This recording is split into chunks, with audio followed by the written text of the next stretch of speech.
नमस्कार, रेशूज किचनमध्ये आपल्या सर्वांचे खूप खूप मनापासून स्वागत।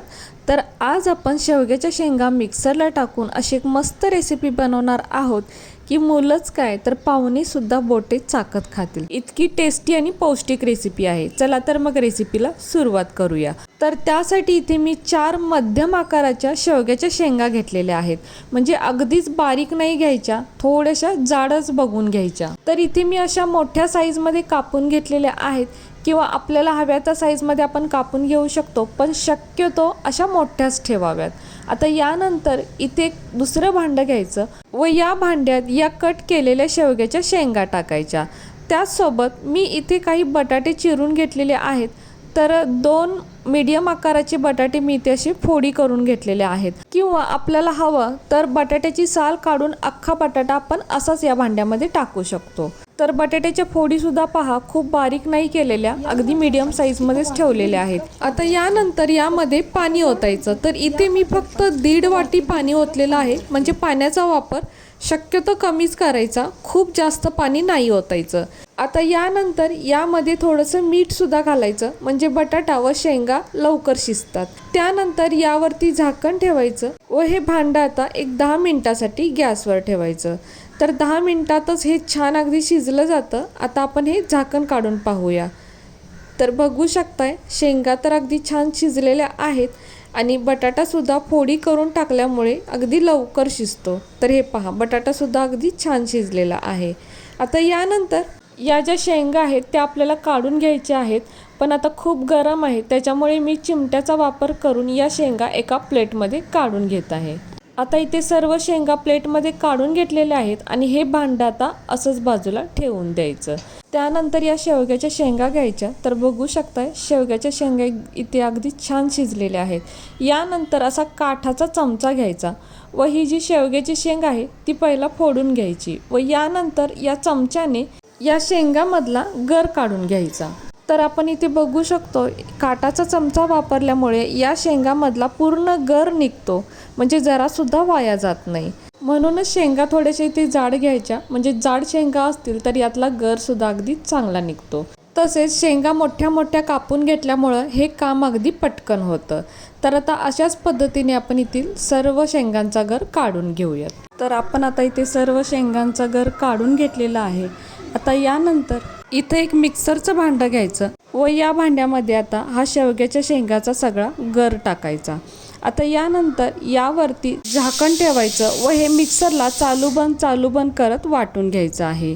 तर आता हे मिक्सरला मी फिरवून घेतलेलं आहे आणि बघू शकताय, असं थोडंसं दरदरीत ठेवायचं, एकदम पेस्ट करून घ्यायची नाही, किंवा आवडत असेल तर पेस्ट करून घेतली तरीही चालेल। आता यानंतर गॅसवर एक कढई ठेवायची। कढई थोडी गरम झाली की यामध्ये 1.5 ते 2 पळी, म्हणजेच 1.5 ते 2 मोठे चमचे तेल घालायचं।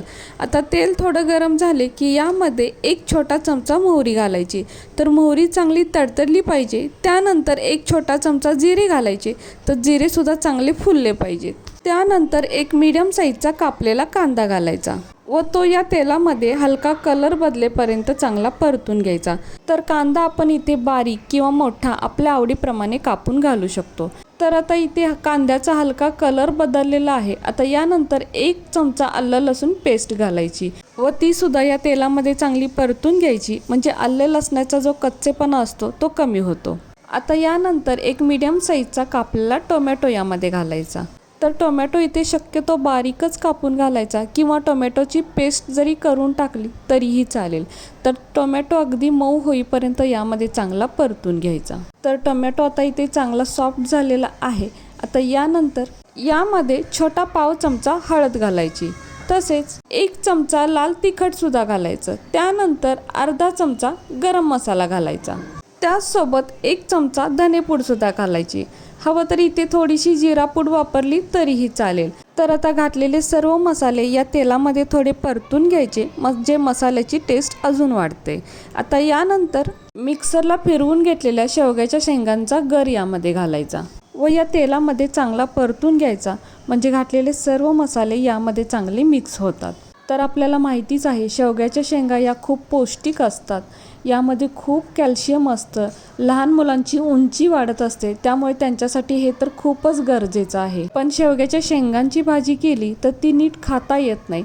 पण अशा पद्धतीनं जर त्यांना भाजी बनवून दिली ना तर अगदी हट्टाने मागून खातील, इतकी टेस्टी भाजी होते ही. तर आता शेवग्याच्या शेंगांचा गर चांगला परतून घेतलेला आहे. आता यामध्ये आपण बाजूला ठेवलेलं जे बटाटा आणि पाणी होतं ते सर्व यामध्ये ओतायचं. तर आपण आता इथे सगळं पाणी ओतलेलं आहे. हे पाणी म्हणजे आपण शेंगा यामध्ये शिजवलेल्या होत्या, त्यामुळे शेंगांचा थोडा तरी अर्क या पाण्यामध्ये उतरतो.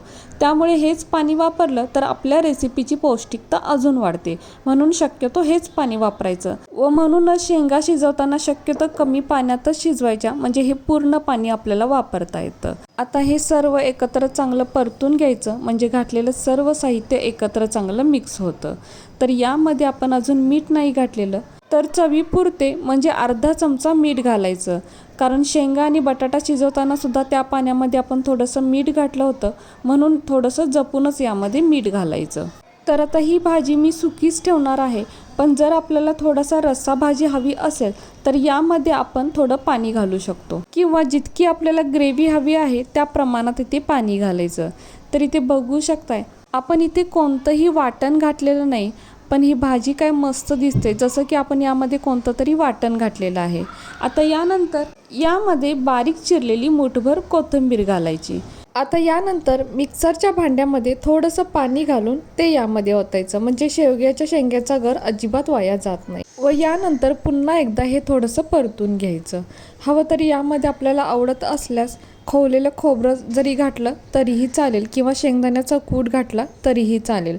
तसेच कलरसाठी आपण इथे लाल काश्मीरी मिरची पावडरसुद्धा वापरू शकतो व तिखटाचे प्रमाण आपल्या अंदाजानुसार आपण कमी जास्त करू शकतो.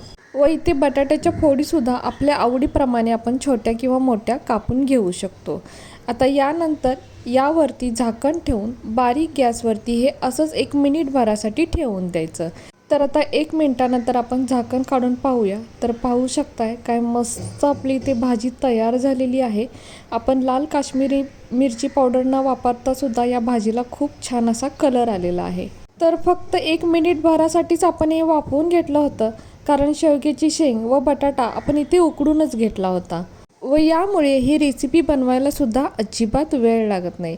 तर बघू शकताय काय मस्त आपली इथे भाजी तयार झालेली आहे आणि ग्रेव्हीसुद्धा अगदी छान तयार झालेली आहे. तर हे पहा, पाहूनच तोंडाला पाणी सुटतं, हो ना. आणि टेस्टी तर इतकी आहे नाही, तुम्ही एकदा नक्की करून पहा. तर आता एका प्लेटमध्ये मी ही थोडी भाजी काढून घेते. तर इथे बघू शकताय, आहा काय भाजी दिसते. खरंच खूप छान दिसते दिसायला ही भाजी, आणि टेस्टला तर त्यापेक्षा सुद्धा चांगली लागते. अगदी चिकन मटन विसरून जाल इतकी ही टेस्टी भाजी तयार होते.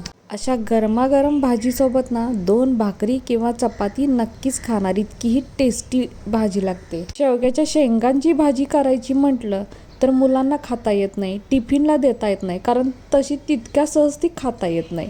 पण अशा पद्धतीने जर भाजी बनवली ना, मुलं हट्टाने मागून खातील आणि अगदी पाहुणेसुद्धा बोटं चाखत खातील, इतकी मस्त ही टेस्टी रेसिपी आहे. आणि डब्याला सुद्धा अगदी आरामात देऊ शकतो, इतकी ही मस्त भाजी आहे. शिवाय बनवायला सुद्धा कमी वेळ लागतो, कमी साहित्यात बनते आणि खूप पौष्टिक आहे आणि खायला तर खूपच टेस्टी आहे. घरातील सर्वांना नक्कीच आवडणार, तेही कोणतेही जास्तीचे मसाले न वापरता व कोणतेही वाटण न करता.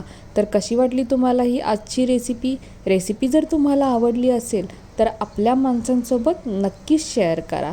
आणि हो, व्हिडिओ जर तुम्हाला आवडला असेल तर प्लीज आपल्या या व्हिडिओला एक लाईक नक्कीच करा. नवीन असाल तर चॅनलला सबस्क्राईब करा, सोबत बेल आयकॉन प्रेस करा, म्हणजेच मी बनवलेले असेच नवनवीन रेसिपीज सर्वात आधी तुम्हाला मिळतील. आता पुन्हा भेटू अशाच एका नवीन रेसिपीसोबत.